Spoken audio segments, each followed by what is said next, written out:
I'm actually an organic chemist by training. I started off during my PhD working on lipids and lipid synthesis, looking at the biophysics of membranes. And then after I finished, I really wanted to diversify and get out and do some other things that I haven't done before. And molecular biology and virology was very interesting. And so I approached Jude Smolsky, who is the director of the Gene Therapy Center at UNC, and we had this conversation about directions that I wanted to go, and for some reason the whole postdoc thing clicked, and so I practically learned how to do molecular biology starting then. And the view always was, someone I knew used to joke that molecular biology is just chemistry with kids, and so that's kind of how I got started. And then about 3-4 years into it, I was toying with the idea of whether to go to industry or stick around in academia or even go get a business degree and change tracks again. And this grant came through from the American Heart Association, and my first R1 came through around the same time. So it kind of crystallized there, and I thought, okay, I should give this 5 years a shot, and till the money runs out. So that has been the past 5 years as a faculty member, setting up an independent lab and everything. The work's really focused on looking at AAV a little more closely. At the end of the day, it's a protein nanoparticle that packages DNA. And all of it boils down to the nuts and bolts, the structure. And what this virus can do essentially comes down to that. So if we can understand this virus better, I think that not only tells us what we can probably do in patients, but I also think that it allows us to tinker with the virus a lot more. And that's when new technologies get made, when you're sort of looking at this from a very basic yet a very different perspective, and where the application doesn't necessarily cloud what you need to do in terms of understanding this virus first. And then eventually, it's led to a whole stream of basic discoveries and how we can exploit these basic discoveries to manipulate the biology. And that's led to the development of new reagents for gene transfer. And I think we're going to continue along that path, although I do think that soon I'll probably be thinking about changing directions and looking at new things and adding different dimensions to what we do. But right now we're very happy to be under the umbrella of this field and being able to contribute.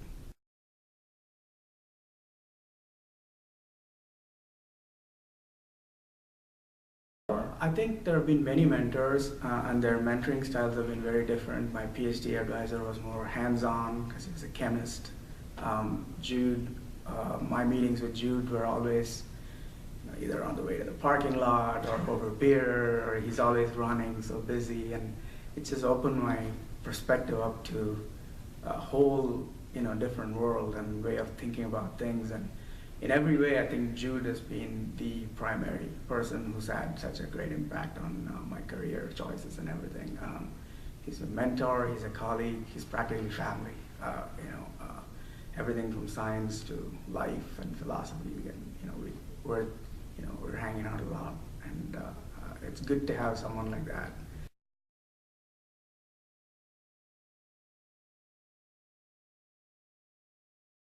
It's amazing, you don't think about these things, and you hear about folks who've done amazingly well. I mean, when I look at the list of previous folks who have done this,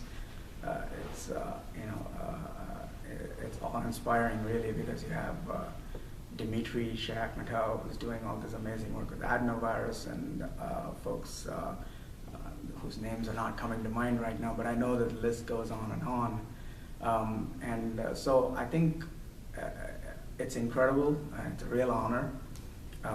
The way I look at it is I've played a relatively small part in the big picture of this. It's the guys in the lab, doing this day after day, and you kind of get the big picture from meetings like this from your community, and then you walk back and convey the perspective and the message to the people who are actually doing the work behind the scenes. And then, we had a set of 5 kids in the lab, 2 postdocs, 2 technicians, and a graduate student.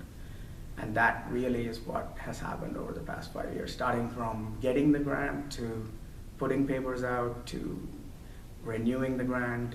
The entire story has been there. So I think the award really is, in many ways, it's a recognition of sort of what a bunch of people can do, going from different hierarchies of training, and you put that group together, and that's how I look at it.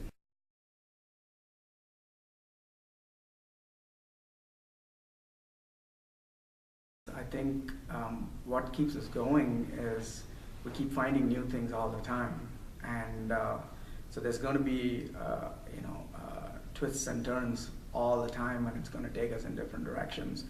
But if you start looking at some of the things that are going to be interesting, some of the directions that we would want to take in the future while maintaining what we're trying to do, I think the key ingredient there would be, what can we tinker with? I think that's really what drives me, all the folks in the lab. It's just the ability to play with DNA, play with proteins, understand things at a molecular level.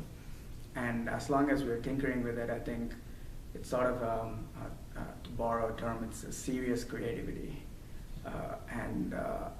And then there's always the thrill of the chase when it comes to trying to get funding, because you have to convince your peers that it's a good idea. So I think as long as we are kind of in that pocket, I don't think I would put any field as, okay, we're not going to touch this. I think as long as right now, like I was saying, the umbrella of this society, it's kind of giving us sort of it's guiding us and helping us focus. So I think within this umbrella, it's a pretty big umbrella. There's a lot of things that we could get into. So as long as we're tinkering with biological molecules, we'll be happy.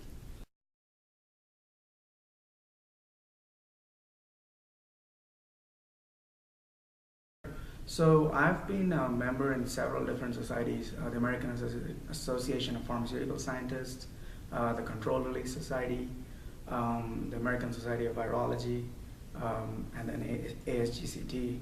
I think one of the unique features of this meeting, it's not quite like a garden conference, but it's not quite like one of those huge meetings where you tend to get lost because it's really broad.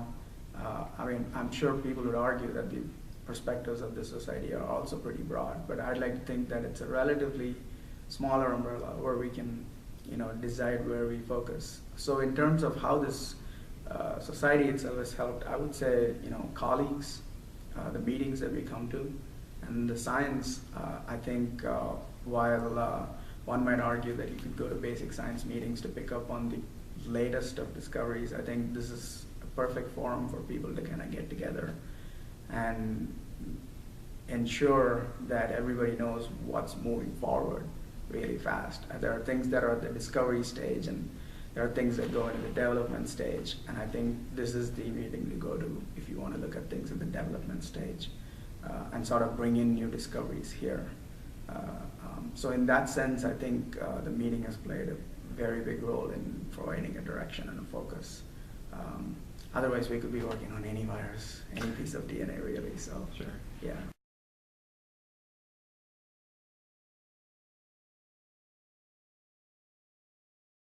I would say I would probably borrow, if I had to borrow from my experience, I would say the best thing to do would be, once they finish their PhDs, go do something very different.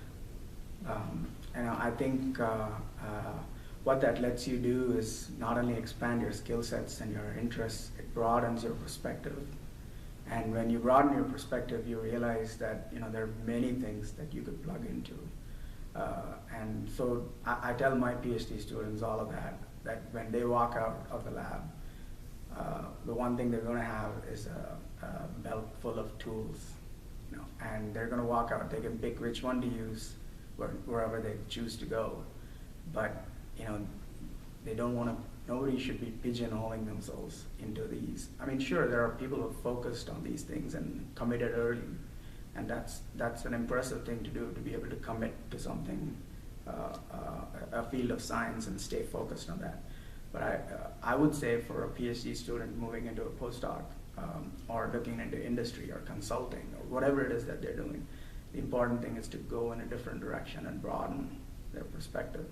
For postdoctoral fellows, it's sort of a tricky time because everybody's talking about funding and the difficult funding climate and everything. And I think they should approach it the same way. I tell all the postdocs coming into my lab that I really have nothing much to promise them. I can't give them a second PhD at the end of their training.